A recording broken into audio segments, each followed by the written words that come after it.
예수님의 이 3대 사역을 오늘 목사 안수를 받는 이 네 분의 목사님들은 그대로 계승을 받은 그런 분들입니다.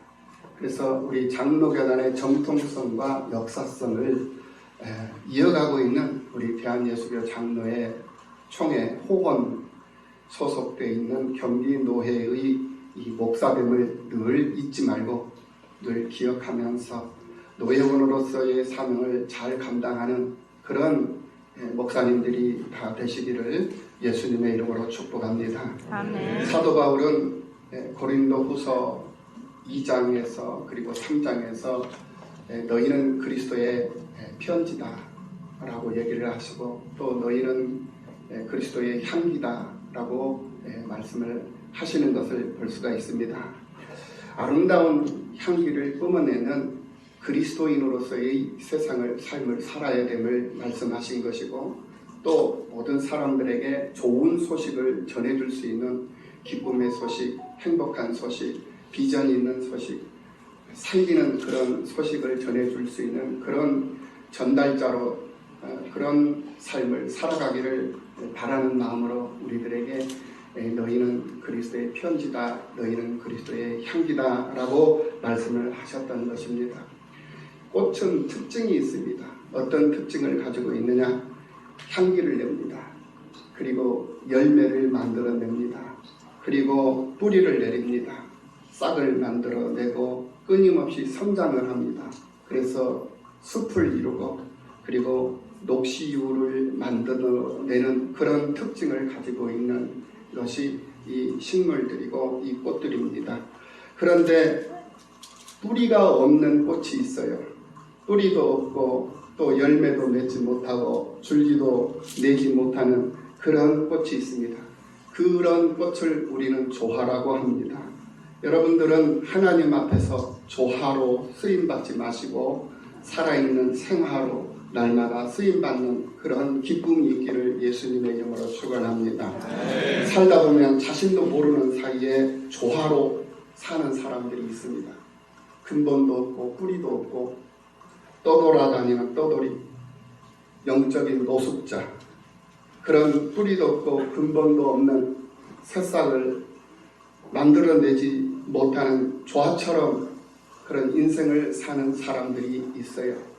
우리는 그렇게 세상을 살아서는 안 됩니다. 그렇게 세상을 사는 사람들을 가리켜서 우리는 잘못 삶을 살고 있는 사람이다 라고 우리는 말할 수가 있을 것입니다. 사람들이 살면서 왜 근심하고 왜 두려워하겠습니까? 그 이유를 오늘 본문을 통해서 우리가 확인을 해볼 수가 있습니다. 첫 번째로 사람이 두려워하고 염려하는 이유는 사람과 환경을 바라보기 때문에 그렇다라고 말씀을 드리고 싶습니다. 오늘 본문에서 예수님만 바라보아야 할 이 제자들의 이 눈앞에 모세가 보이고 엘리야가 보입니다. 이렇게 예수님은 보이지 않고 다른 것들이 보인다라는 것은 그 사람이 예수님께 집중을 하지 못하고 있다라는 그러한 증거가 되는 것입니다. 여기서 이 모세가 보였다라는 것은 바로 모세는 율법을 의미하는 것입니다. 그리고 엘리야가 보였다. 이 엘리야는 선지자를 의미하는 것입니다. 그러니까 예수님만 바라보면서 예수님 은혜 안에 들어와 있으면 되는 거예요. 그러면 예수님께서 나를 이끌어 주시고 나를 인도하시고 예수님께서 나를 대신해서 일하시고 예수님께서 나를 대신해서 역사하시는 그러한 사역을 하시거든요. 그래서 내가 하는 것이 아니라 우리 하나님께서 하시게끔 내가 하나님 앞에 내 자리를 내어드립니다. 그러면 우리는 뭘 하느냐? 나를 위해서 일하시는 그 하나님을 노래하고 찬송하는 일이 우리가 하는 일이에요. 아멘. 자꾸 사람들이 잘못 판단을 하고 생각을 합니다. 그래서 자기의 어떤 행위로 자기가 어떤 수고하면서 자기가 어떤 노력을 해서 어떤 일을 이루어 보려고 하는 그러한 생각을 하는 경우들이 많이 있어요. 그런 착각 속에서 사는 사람들이 많다라는 거예요. 그래서 자기가 무엇을 하려고 하면 한두 가지 정도는 할 수는 있을 수 있을지 모르겠지만은 10,000가지 중에 9,998가지는 못하게 된다라는 거예요. 그러면 10,000가지 중에 10,000가지를 할 수 있는 방법이 뭐냐? 바로 그 일을 하나님 앞에 맡기면 되는 거예요. 그 일을 하나님 앞에 맡기면은 하나님은 초월적 존재이시기 때문에 모든 것을 하지 못하는 일이 없는 하나님이시란 말이에요. 그래서 우리가 그 하나님을 전능하신 하나님이라고 그러시잖아요. 모든 것이 가능해요. 여러분들 한번 생각을 해보세요. 보리떡 5개와 물고기 2마리로 장정만 5,000명을 먹였어요. 그리고 어린아이, 노인 할 것 없이 모두가 다 함께 먹고 12광주리가 남았습니다. 이게 가능한 일입니까? 이게 불가능한 일입니다. 그런데 우리 예수님께서 하시니 그 일이 가능하더라는 거예요. 가나 혼인잔치에서도 그렇습니다. 포도주로 물이 변하여 포도주를 만드시는 그런 기적을 베풀죠. 과연 그런 표적을 만들어낼 수 있을까요? 그게 가능한 일입니까? 불가능한 일이거든요. 그런데 우리 예수님께서 하시니 그 일이 가능한 일이 되더라 라는 말이에요. 그러니 내가 하려고 하면 되는 일이 없는 거예요. 내가 하려고 하지 마시고 하나님께서 일하시도록 내 자리를 비켜드리라는 거예요.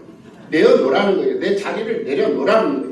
그리하면 그 자리에서 하나님이 일하시고 역사하시는 힘이 크게 나타나는 거예요. 그것을 우리는 하나님의 기적이다라고.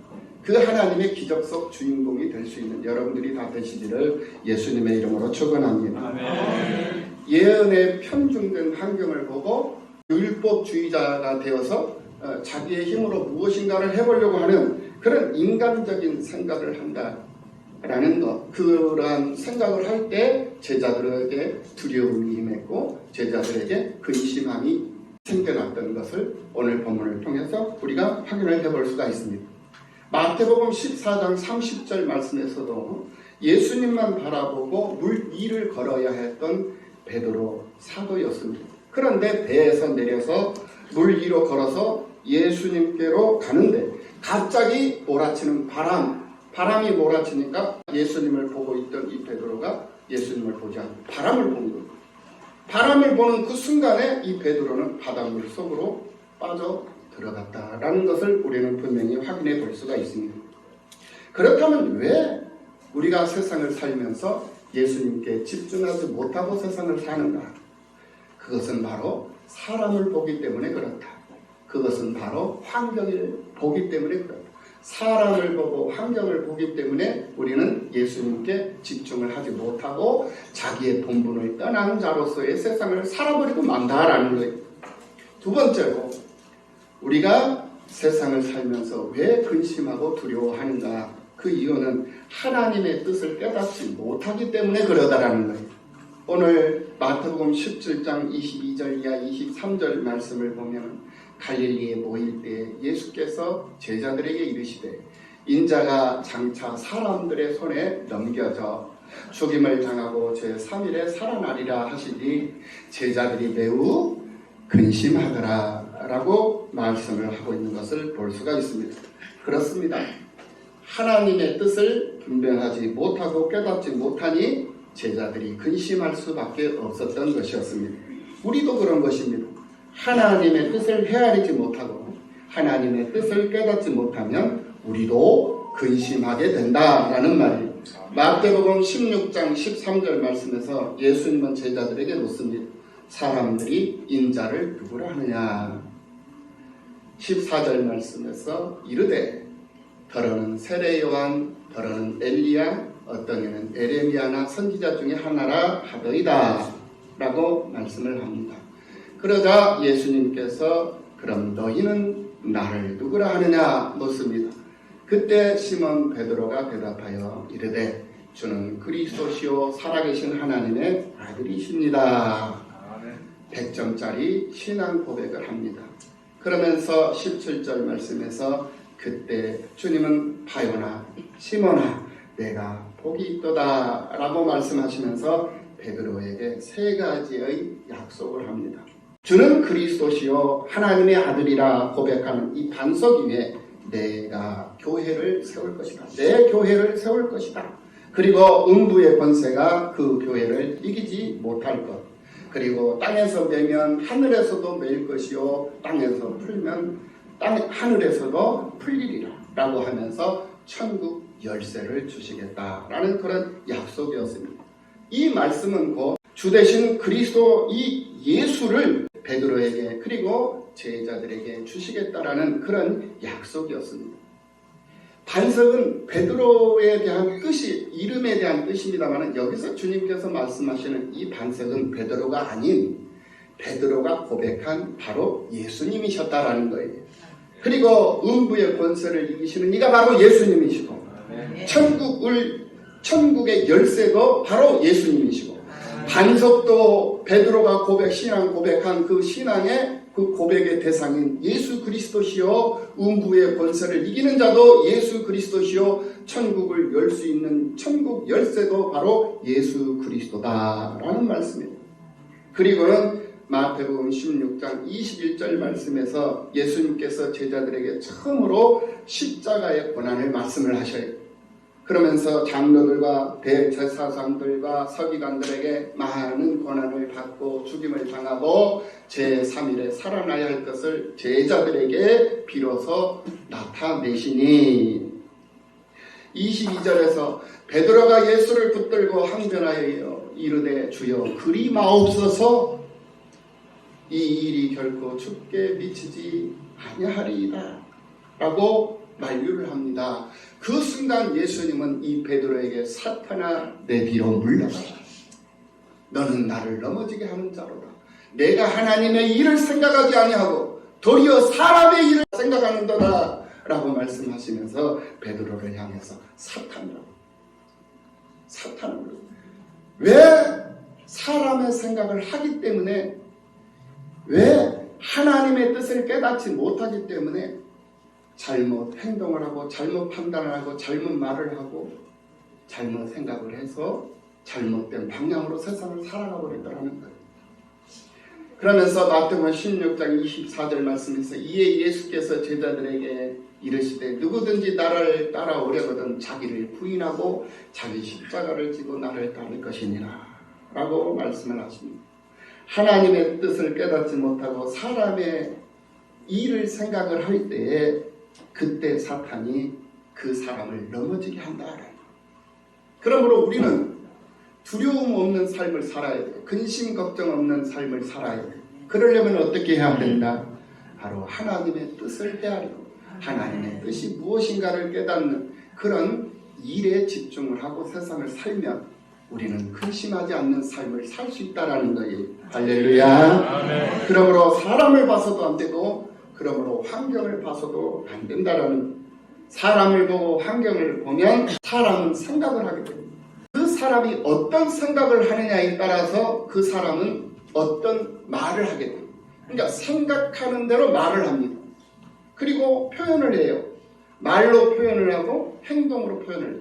그러니까 사람은 무엇을 생각하느냐에 따라서 말을 하게 되고 그 생각한 대로 말을 하게 되고 그 생각한 대로 행동을 하게 되고 그 행동은 곧 그 말과 그 행동은 곧 그 사람의 인격을 낳고 인품을 나타나라는 말이에요. 행동은 결국 그 사람의 인격과 인품으로 들어가는 것이기 때문에 고린도전서 13장 말씀을 보면 우리는 이 고린도전서 13장 말씀을 사랑장이라고 얘기를 하죠. 우리 기독교의 핵심 진리가 무엇입니까? 바로 사랑입니다. 그래서 고린도전서 13장 오늘 4절 말씀을 보면 사랑은 오래 참는다고 했어요. 세상에서 사랑을 노래하면 사랑은 눈물의 씨앗이라고 말하겠지요. 라고 사랑을 눈물의 씨앗으로 얘기를 합니다. 그런데 성경은 사랑을 무엇으로 말하고 있습니까? 오래오래 참는 거예요. 끝까지 참는 거예요. 그것이 바로 사랑이라고. 그리고 사랑은 온유한 것이라고 했습니다. 온유함. 그리고 시기하지 않는다라고 했습니다. 그런데 가만히 보면 우리 예수 믿는 사람들이 더 시기심이 많아요. 희생이 많고 시기하는 것들이 많고 질투가 많고 왜 그런지 모르겠어요. 그것은 이성으로 무엇인가를 하려고 하기 때문에 그러는 거예요. 이성으로 하려고 하니까 자꾸 판단을 하게 되고 자꾸 비교를 하게 됩니다. 우리는 이성으로 살면 안 돼요. 우리 예수 믿는 사람은 성령으로 살아야 되는 줄로 믿습니다. 성령으로 살아야 돼요. 성령으로 하면 비교할 이유가 없어요. 성령으로 하면 판단하지도 않습니다. 계산하지 않아요. 하나님의 일을 하는데 무슨 계산을 합니까? 하나님의 일을 하는 데는 성령으로 그냥 하나님께서 감동 주시는 대로 하나님께서 이끌어 가시는 대로 그냥 순종하면서 복종하면서 그냥 가는 거예요. 그 속에서 역사하시는 힘이 강하게 나타나는 것이고 그 역사하는 그 힘은 바로 기적 속 주인공이 되도록 나를 만들어 가신다는 것을 우리는 분명히 알아야 되는 줄로 믿습니다. 그러면서 5절 말씀에서 사랑은 무례히 행하지 아니한다고, 무례하지 않는다고 그랬어요. 무례하지 않는다라는 게 뭐예요? 위아래를 안다라는 게 윗사람이 어떤 분이고 아랫사람이 어떤 분이고 윗사람에게 존중해야 될 줄 알고 아랫사람을 사랑할 줄 알고 섬길 줄 알고 보호할 줄 알고, 이것이 바로 예수를 제대로 믿는 사람의 삶의 모습이에요. 그런데 무례하게 행동을 해요. 어른도 모르고 윗사람도 모르고 아랫사람도 모르고 자기가 제일 잘 나가는 포스트 모더니즘 그런 이념 속에 빠져가지고 나 하나만 최고고 나 하나만 편하면 되고 나 하나만 축복받으면 된다는 그런 잘못된 생각을 하고 세상을 사는 사람들이면 그 사람들을 가리켜서 바로 무례한 사람들이다 라고 말하는 거예요. 그리고 자기의 유익을 구하지 않는다고 그랬습니다. 우리 예수 믿는 사람들은 내 유익을 추구해서는 안 돼요. 너희는 무엇을 먹을까 무엇을 마실까 무엇을 입을까 염려하지 말아라. 이는 다 이방인들이 구하는 것이라 하지 말라고 그랬어요. 자기 유익 구하지 말라고 그랬어요. 성 내지 말라고 그랬어요. 악한 생각도 하지 말라고 그랬어요. 성도 내지 말고 악한 생각도 하지도 말고 불의를 보면서 그 불의를 기뻐하지 아니하고 진리와 함께 기뻐하면서 모든 것을 참으며 모든 것을 믿으며 모든 것을 바라며 모든 것을 견디느니라.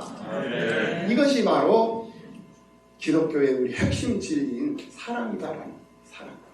그러므로 우리는 이 사랑을 품고 세상을 살아야 하는 그런 믿음의 사람들이라는 사실을 분명히 기억하고 믿음으로 승리하는 모두가 다 되시기를 예수님의 이름으로 축원합니다. 예수님께 집중하고 살면 이러한 일들이 가능하다라는 거예요. 가능해요. 불가능이 없어요. 가능합니다. 가능한 일이에요. 나사로의 무덤 앞에 죽은 지 사흘이나 됐어요. 그런데 예수님께서 나사로 무덤 앞에서 나사로야 나오라, 나사로야 나오라 말씀하실 때 나사로가 벌떡 일어나서 나왔어요. 이게 가능한 일입니까? 그런데 주님께서 하시니 주님께서 손도 안 대서 명령만 하시면 야 나사로야 나와라, 너 뭐하니? 나와라 이거예요. 나와라 하니 벌떡 일어나 나사로가 나왔어요. 장사된 지 사흘이나 됩니다. 예수님이 하시면 가능하다. 불가능이 없는 거예요. 이것이 바로 믿음인 줄로 믿습니다. 이런 일들이 가능하다라는 것을 삶 속에서 보여주는 오늘 목사 임직을 받는 목사님들이 되시기를 예수님의 이름으로 축복합니다. 그리고 목사님 임직을 축복하기 위해서 오신 우리 사랑하는 성도들 다 예수 믿으시지요? 믿음 안에서 하나님의 기적 속 주인공들로 부족함이 없는 모두가 다 되시기를 예수님의 이름으로 축원합니다. 기도하시겠습니다. 살아계신 하나님 아버지 감사합니다. 예수님께 집중하고 그 뜻을 따르며 살아야만이 우리가 근심함이 없고 두렵지 않는 삶을 살아간다라는 이 사실을 깨닫게 하시니 참으로 감사를 드립니다.